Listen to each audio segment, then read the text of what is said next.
Friends, आज के इस वीडियो में हम political process and institution in comparative perspective के यूनिट 1 का चैप्टर 1 पढ़ेंगे। सरकार के रूप, एकात्मक सरकार एवं संघात्मक सरकार, forms of government, unitary and federal governments. Friends, एकात्मक सरकारें वो सरकारें होती हैं जहां सारी की सारी शक्तियां और कार्य केंद्रीय सरकार और क्षेत्रीय सरकार में निहित होते हैं। एकात्मक सरकारें ब्रिटेन, फ्रांस, बेल्जियम, जापान इत्यादि देशों में पाई जाती हैं।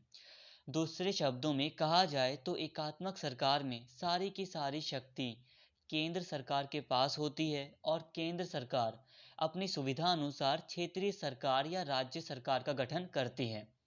केंद्र सरकार अपने हिसाब से राज्य सरकारों या क्षेत्रीय सरकारों को शक्ति देती हैं। फ्रेंड्स, ब्रिटेन के एग्जाम्पल से हम इसको और भी अच्छे से समझ सकते हैं। ब्रिटेन को कई सब डिवीज़न में बांटा गया है। जैसे हमारे यहाँ ज़िले होते हैं या राज्य होते हैं, तो वहाँ पर वैसे ब्रिटेन में ये सब डिवीज़न होते हैं। क्योंकि ब्रिटेन एरिया वाइज काफ़ी छोटा है, इसलिए वहाँ पर राज्य नहीं होते हैं, बस छोटे छोटे जैसे यहाँ पे ज़िले होते हैं तो वहाँ पर सब डिवीज़न होते हैं। अब ब्रिटेन में केंद्र में जो सरकार होती है, यानी कि जिस भी पार्टी की सरकार केंद्र में होती है ब्रिटेन में, वही पार्टी या वही सरकार इन सब डिवीज़न में भी छोटी छोटी सरकारें बनाती है। मतलब उनके लिए कोई अलग से चुनाव करवाने की ज़रूरत नहीं है। केंद्र सरकार ही क्षेत्रीय सरकार का भी गठन करती है। आई होप फ्रेंड्स, यहाँ तक आपको एकात्मक सरकार यानी कि यूनिटरी गवर्नमेंट का मतलब समझ में आ गया होगा। एकात्मक सरकार को या यूनिटरी गवर्नमेंट को और भी डिटेल में समझने से पहले हमें संघात्मक सरकार यानी कि फेडरल गवर्नमेंट को समझना होगा। संघात्मक या संघीय सरकार, इसको फेडरल गवर्नमेंट भी कहते हैं। इस सरकार में शक्तियां केंद्र और क्षेत्रीय सरकार के बीच संविधान द्वारा विभाजित होती हैं। अमेरिका, कनाडा, ऑस्ट्रेलिया, रूस, भारत, ब्राज़ील जैसे बड़े देशों में संघात्मक सरकार को अपनाया गया है। इन देशों में राज्यों का अपना अस्तित्व होता है, यानी कि क्षेत्रीय सरकार का अपना अस्तित्व होता है और उन्हें संविधान द्वारा शक्तियां भी प्राप्त होती हैं। यहाँ एक पॉइंट याद रखने वाला ये है कि एकात्मक सरकार में क्षेत्रीय सरकार को शक्ति केंद्र सरकार देती है, यानी कि एकात्मक सरकार में क्षेत्रीय सरकारों की शक्ति केंद्र सरकार के द्वारा डिसाइड की जाती है। लेकिन संघात्मक सरकार में फेडरल गवर्नमेंट में संविधान क्षेत्रीय सरकार को शक्ति देता है या शक्ति निर्धारित करता है। तो फ्रेंड्स, अभी तक हमने एकात्मक सरकार और संघात्मक सरकार के अर्थ को समझा है। बट इतना काफ़ी नहीं है, क्योंकि आप बीए लेवल के स्टूडेंट हो, इसलिए आपको और भी डिटेल में पता होना चाहिए। तो अब हम डिटेल में इस टॉपिक को समझेंगे, तो प्लीज़ वीडियो में एंड तक बने रहें। एकात्मक सरकार के लक्षण मतलब क्या विशेषताएं होती हैं यूनिटरी गवर्नमेंट की। तो यूनिटरी गवर्नमेंट की पहली विशेषता है समस्त राजशक्ति केंद्रीय सरकार के ही पास होती है। मतलब ये कि संविधान के द्वारा सारी की सारी पावर सेंट्रल गवर्नमेंट को ही दी जाती है और पूरे देश के लिए एक ही विधानमंडल, एक ही पार्लियामेंट और एक ही मंत्रिमंडल होता है। मतलब सारी की सारी शक्ति केंद्र सरकार के पास होती है। इसकी दूसरी विशेषता है कि प्रादेशिक सरकारें, जो क्षेत्रीय सरकारें होती हैं, जो राज्य की सरकारें होती हैं, अपनी शक्तियां संविधान से प्राप्त नहीं करती, उनको केंद्र सरकार ही शक्ति देता है।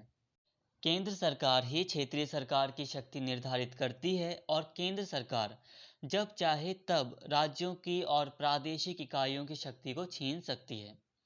इसके अलावा एक अगली विशेषता ये है लचीला संविधान। जिन देशों में एकात्मक सरकार पाई जाती है या एकात्मक शासन व्यवस्था पाई जाती है, वहाँ पर संविधान में संशोधन करना काफ़ी आसान होता है। एग्जाम्पल के लिए ब्रिटेन में एकात्मक शासन व्यवस्था पाई जाती है और उसका संविधान बहुत ही लचीला है और एक तरह से एक अलिखित संविधान है, जो कि वैसे भी लचीला होता है। यहाँ पर संविधान में संशोधन करना उतना ही आसान होता है जितना एक साधारण कानून को बनाना या रद्द करना। तो लचीला संविधान भी यूनिटरी गवर्नमेंट की एक विशेषता है। इसके साथ ही यूनिटरी गवर्नमेंट में विशेष प्रकार की न्याय व्यवस्था का अभाव होता है। एकात्मक शासन प्रणाली के अंतर्गत केंद्रीय सरकार ही सर्वोच्च होती है, यानी कि केंद्रीय सरकार ही सबसे ऊपर होती है, जिस कारण से न्यायपालिका की भूमिका सीमित हो जाती है। हम ब्रिटेन में देख सकते हैं कि ब्रिटेन में संसद सर्वोच्च है और संसद में केंद्र सरकार का ही तो प्रभुत्व होता है। इस कारण वहाँ पर न्यायपालिका की भूमिका बहुत ही सीमित हो जाती है, जबकि यूएसए और भारत में ऐसा नहीं है। भारत में संसद और न्यायपालिका दोनों को ही बराबरी के साथ एक ऊंचा स्थान दिया गया है। कई बार न्यायपालिका ने जुडिशरी ने कई बार ऐसे निर्णय भी दिए हैं जिसके कारण संसद के कानूनों को भी रद्द किया गया है। इसके साथ ही अमेरिका की बात करें तो वहाँ पर तो न्यायपालिका सर्वोच्च है, लेकिन एकात्मक सरकार में न्याय व्यवस्था का अभाव पाया जाता है। इसके अलावा एकात्मक शासन के कुछ गुण भी हैं। इसका पहला गुण है कि एकात्मक शासन में, गुण का मतलब होता है कि क्या अच्छाइयाँ हैं। तो इसकी कुछ अच्छाइयाँ हैं, जैसे कि राष्ट्रीय एकता प्रभावी होती है। जहाँ पर भी एकात्मक शासन पाया जाता है वहाँ पर राष्ट्रीय एकता जो होती है, नेशनल यूनिटी जो होती है, वो काफ़ी प्रभावी होती है। वह क्षेत्रीय, निर्जातीय व संकीर्ण हित प्रभावी नहीं हो पाते। जैसे कि हम भारत में देखते हैं कि भारत में जो तमिल बहुल इलाका है वहाँ पर अलग हित होते हैं, कन्नड़ बहुल इलाका वहाँ पर अलग हित होते हैं, पंजाबियों के अपने अलग हित होते हैं, ये क्षेत्रीय हित हैं। मराठियों के अपने अलग हित हैं। तो जहाँ पर एकात्मक शासन व्यवस्था पाई जाती है वहाँ पर ये क्षेत्रीय हित प्रभावी नहीं हो पाते हैं। मतलब यही है कि केंद्र के पास सारी पावर होती है और वो नेशनल लेवल पर डिसीजन लेती है। सारे कार्य केंद्र सरकार के ही अधीन होते हैं और इसी कारण से एकात्मक शासन के अंतर्गत राष्ट्रीय एकता को मजबूती मिलती है। इसके अलावा एकात्मक शासन का दूसरा गुण ये है कि कानून और प्रशासन के क्षेत्र में एक रूपता पाई जाती है। पूरे देश के लिए एक जैसे कानून होते हैं। क्योंकि राज्य सरकारों का कुछ महत्व तो होता ही नहीं है, तो राज्य सरकार केंद्र की परमिशन के बगैर कोई भी कानून नहीं बनाते हैं, तो केंद्रीय ही कानून लागू किए जाते हैं, जिस कारण से कानूनों में समानता पाई जाती है।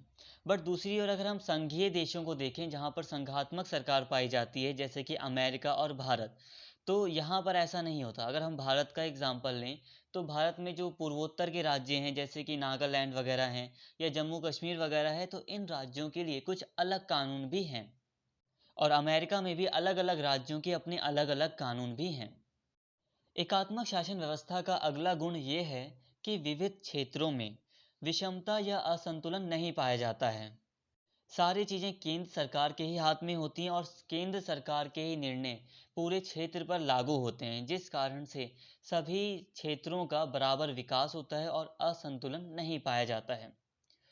इसके अलावा इसका अगला गुण है एकात्मक व्यवस्था ज़्यादा लचीली होती है। मतलब सब कुछ केंद्र सरकार के ही द्वारा तय किया जाता है, तो इसलिए एकात्मक व्यवस्था काफ़ी लचीली होती है। इसका अगला गुण ये है कि आर्थिक विकास ज़्यादा प्रभावी होता है। एकात्मक शासन में केंद्र और राज्यों के बीच किसी भी प्रकार का संघर्ष देखने को नहीं मिलता है, जिस कारण से केंद्र सरकार की नीतियां जल्दी प्रभावी होती हैं और ज़्यादा आर्थिक विकास करती हैं और केंद्र का मेन उद्देश्य ही आर्थिक विकास करना होता है। तो इस कारण से एकात्मक शासन व्यवस्था में आर्थिक विकास ज़्यादा प्रभावी होता है। शासन व्यवस्था में व्यय भी कम होता है, मतलब खर्चा भी कम होता है। नॉर्मली एक ही विधानमंडल होता है, यानी कि एक ही पार्लियामेंट होती है और एक ही मंत्रिमंडल होता है, और ज़रूरी नहीं कि राज्यों के लिए अलग अलग विधानमंडल बनाए जाएं, जिस कारण से खर्चा भी कम होता है। इसके साथ ही एक बहुत बड़ी जो इसकी अच्छाई ये है, शीघ्र निर्णय और तत्काल कार्यवाही की जाती है। केंद्र सरकार के हाथों में सारी चीज़ें होती हैं, जिस कारण से जो निर्णय लिए जाते हैं, जो डिसीजन लिए जाते हैं, वो बहुत ही जल्दी ले लिए जाते हैं, उसमें ज़्यादा टाइम नहीं लगता है और उनको लागू भी बहुत ही जल्दी किया जाता है। तो फ्रेंड्स, अब हम बात करते हैं एकात्मक शासन के दोष की। मतलब आखिर क्या कारण है जिस कारण से एकात्मक शासन व्यवस्था की आलोचना की जाती है। तो इसका पहला कारण है स्वशासन की प्रवृत्ति का अभाव। ये इसका पहला दोष है। गांधी जी ने स्वशासन को बहुत ही महत्व दिया था और इसी के चलते पंचायती राज की भी बात उन्होंने की थी। लेकिन एकात्मक शासन व्यवस्था में केंद्रीय सरकार काफ़ी शक्तिशाली होती है, जिस कारण से विकेंद्रीयकरण यानी कि डिसेंट्रलाइजेशन के लिए स्थान नहीं बचता है। हालांकि आज के टाइम पर हम देख रहे हैं कि कुछ स्टेट, जैसे कि हम ब्रिटेन की बात करें, तो वो स्वशासन को भी थोड़ा बढ़ावा दे रहे हैं। ब्रिटेन में स्कॉटलैंड और वेल्स के लिए अलग विधानसभा का निर्माण हुआ है। फ्रेंड्स, ब्रिटेन में कई छोटे छोटे देश शामिल हैं, ये आपको पता होगा। तो स्थानीय शासन का अभाव होता है एकात्मक शासन व्यवस्था में, ये हमने जाना अभी तक।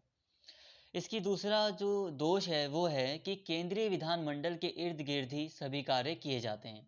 मतलब सभी निर्णय केंद्र सरकार लेती है, जिस कारण से स्थानीय मामलों पर केंद्र सरकार पूरा सही से निर्णय नहीं ले पाती है, सही ध्यान नहीं दे पाती है। क्योंकि जाहिर सी बात है कि स्थानीय लेवल पर एक सही डिसीजन स्थानीय सरकार ही ले सकती है, जिसका अभाव होता है एकात्मक शासन में। तो इस तरह से केंद्रीय विधानमंडल के आसपास ही सारे डिसीजन लिए जाते हैं। इस व्यवस्था का अगला दोष ये है कि केंद्रीय सरकार द्वारा सत्ता का दुरुपयोग करने की संभावना अधिक होती है।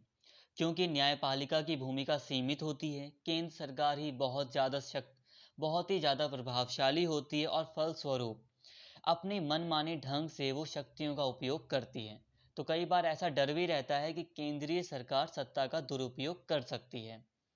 इसका एक दोष ये है कि जन कल्याण के मामले पर जनता का नियंत्रण नहीं होता है। केंद्र सरकार ही अपना निर्णय जनता पर थोपती है। तो इसका एक ये दोष है। फ्रेंड्स, एकात्मक शासन व्यवस्था Britain, France, Belgium, Japan, Holland इत्यादि देशों में पाई जाती हैं और यहाँ पर समय समय पर सरकार का ध्यान खींचने के लिए क्षेत्रीय स्तर पर आंदोलन होते हैं, ताकि केंद्र सरकार इनकी ओर ध्यान दे। तो आजकल ये भी देखा जा रहा है कि केंद्रीय सरकार थोड़ा सा ढीला रुख या लचीला रुख अपनाते हुए क्षेत्रीय स्वायत्ता भी दे रही है।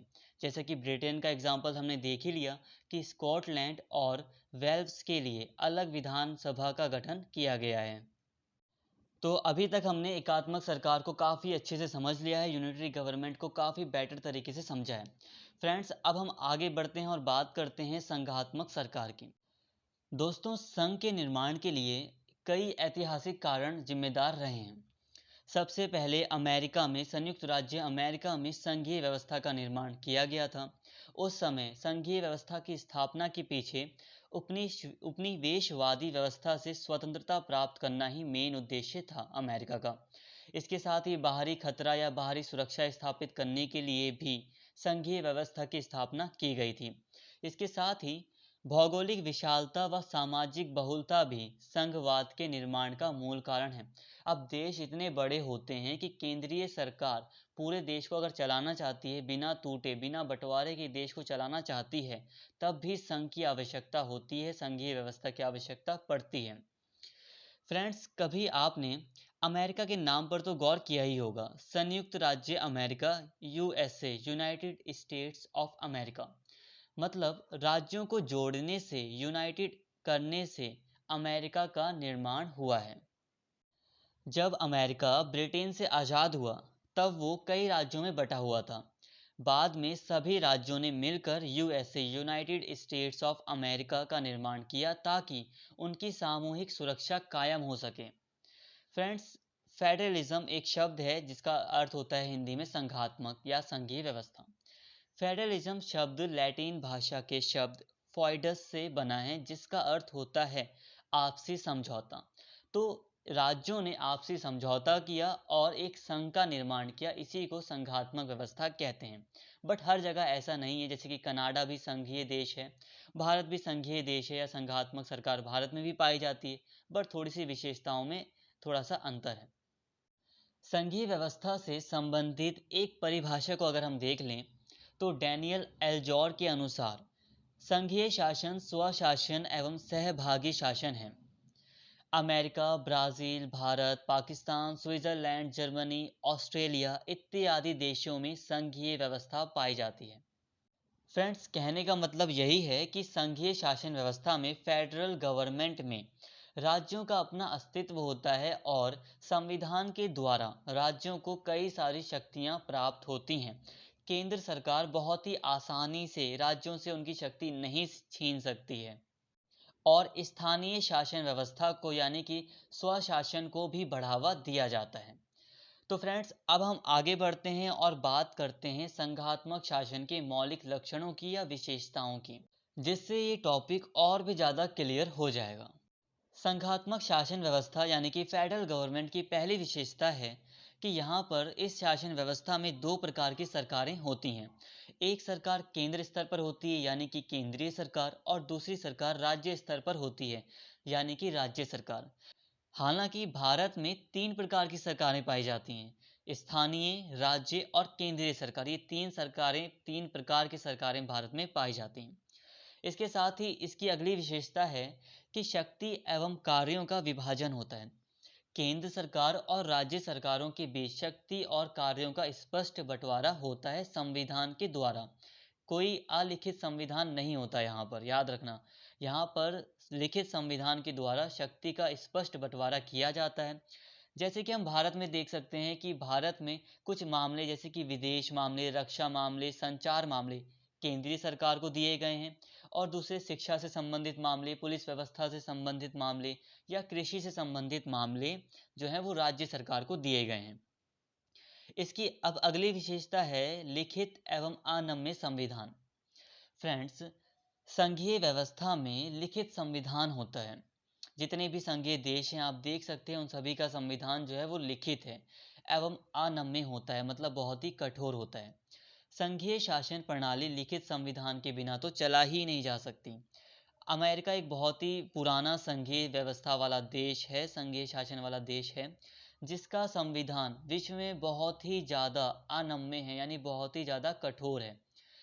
अमेरिका के संविधान में संशोधन करना बहुत ही ज़्यादा मुश्किल है, तो आप समझ सकते हैं फ्रेंड्स।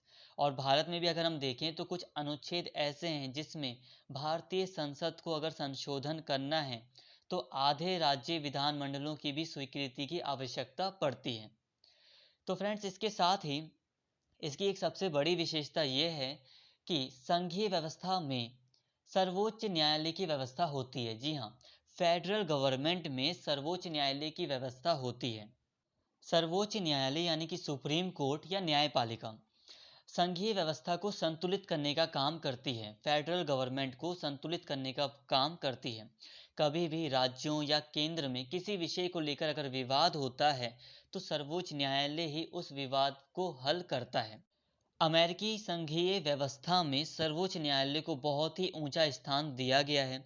इसके साथ ही भारत और ऑस्ट्रेलिया जैसे देशों में, संघीय शासन वाले देशों में सर्वोच्च न्यायालय को न्यायिक समीक्षा का अधिकार है। न्यायिक समीक्षा यानी कि जुडिशरी रिव्यू का मतलब ये होता है कि अगर संविधान से हटकर कोई भी कानून बनाया जाता है संसद के द्वारा तो सर्वोच्च न्यायालय उस कानून को रद्द कर सकता है। फ्रेंड्स, अब हम बात करते हैं संघात्मक शासन व्यवस्था के गुणों की, यानी कि अच्छाइयों की।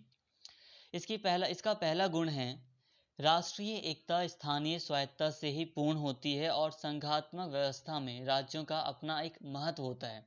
मतलब कि स्थानीय शासन व्यवस्था को बहुत ही ज़्यादा महत्व दिया जाता है, जिस कारण से राष्ट्रीय एकता को भी बल मिलता है। एग्जाम्पल के लिए अगर हम भारत का ही एग्जाम्पल लें, अब भारत में कितनी विविधता पाई जाती है और स्थानीय लेवल पर कितना शासन पाया जाता है। पंचायती राज हैं, नगर पालिका हैं, इतना मतलब स्थानीय लेवल पर स्वायत्तता दी गई है। बट क्या हमारी राष्ट्रीय एकता कमज़ोर है? नहीं, बिल्कुल भी नहीं। जब कभी भी कोई भी आर्मी ऑफिसर अगर शहीद होता है तब हमारी राष्ट्रीय एकता देखने वाली होती है। हम किसी भी इलाके के हों, किसी भी क्षेत्र के हों, बट हमारी जो राष्ट्रीय एकता होती है वो बहुत ही ज़्यादा है। तो संघात्मक शासन व्यवस्था में स्थानीय स्वायत्तता देने से भी राष्ट्रीय एकता बहुत ज़्यादा बढ़ती है और स्थानीय स्वायत्तता भी मिलती है। इसका अगला गुण भी यही है कि सत्ता का विकेंद्रीकरण होता है, यानी कि पावर का, यानी कि जो सत्ता होती है अथॉरिटी, उसका डिसेंट्रलाइजेशन होता है और सत्ता की जड़ें निम्नतम से निम्नतम व्यक्ति तक अपनी पहुंच बनाती हैं। इसके साथ ही इसकी अगली विशेषता ये है कि संघात्मक शासन व्यवस्था में जनता का महत्व बहुत ज़्यादा बढ़ जाता है, क्योंकि इस व्यवस्था में जनता की भागीदारी बहुत ही ज़्यादा होती है, व्यापक स्तर पर होती है। जनता स्थानीय लेवल पर, फिर राज्यों लेवल पर और फिर केंद्रीय स्तर पर अपनी सरकारें चुनती है, जिस कारण से जनता की भागीदारी बहुत ज़्यादा होती है और शासन में सबसे ज़्यादा इम्पोर्टेंस जनता का ही होता है। मतलब शासन का अंतिम स्रोत जनता ही होती है। इसके साथ ही राज्य सरकारों के द्वारा क्षेत्रीय स्तर पर, स्थानीय लेवल पर कई सारी ऐसी नीतियां बनाई जाती हैं या अल्पसंख्यकों को देखकर ऐसी नीतियां बनाई जाती हैं ताकि उनके भी अधिकारों की रक्षा की जा सके। तो हम यूँ कह सकते हैं कि संघात्मक शासन व्यवस्था में अल्पसंख्यक वर्गों या जो अनुसूचित जाति या जनजाति के लोग होते हैं उनको काफ़ी अधिकार मिल जाते हैं। हालांकि फ्रेंड्स, संघीय व्यवस्था के कुछ अवगुण भी हैं, कुछ बुराइयां भी हैं, तो अब इस पर भी थोड़ा सा हम विचार कर लेते हैं। कुछ विचारक भारत के संघवाद के लिए बताते हैं कि भारत का संघवाद एकात्मकता की ओर झुका हुआ है। केंद्र सरकार राज्यों पर हावी रहती है। हालांकि ये बात सच है कि भारत में जो संघवाद है वो एकात्मकता की ओर झुका हुआ है, बट फिर भी भारत में राज्यों का बहुत ही ज़्यादा महत्व है। फेडरल गवर्नमेंट की आलोचना इस आधार पर भी की जाती है कि केंद्र तथा राज्यों के बीच इसमें संघर्ष दिखाई देता है। मतलब जब राज्यों में केंद्र सरकार की पार्टी की सरकार नहीं होती तो केंद्र राज्यों के बीच काफ़ी संघर्ष होता है। उदाहरण के लिए अभी केंद्र में भारत में बीजेपी की गवर्नमेंट है, तो पश्चिम बंगाल के साथ हम बीजेपी के संघर्ष को देख सकते हैं। इसके अलावा दिल्ली दिल्ली की सरकार के साथ भी हम केंद्र की सरकार के संघर्ष को स्पष्ट तौर पर देख सकते हैं। इसके साथ ही इसकी आलोचना इस आधार पर भी की जाती है कि संघात्मक शासन व्यवस्था में पृथकतावादी आंदोलन को भी बल मिलता है। उदाहरण के लिए अमेरिका, स्विट्जरलैंड, भारत जैसे देश में कई पृथकतावादी आंदोलन चलते रहते हैं।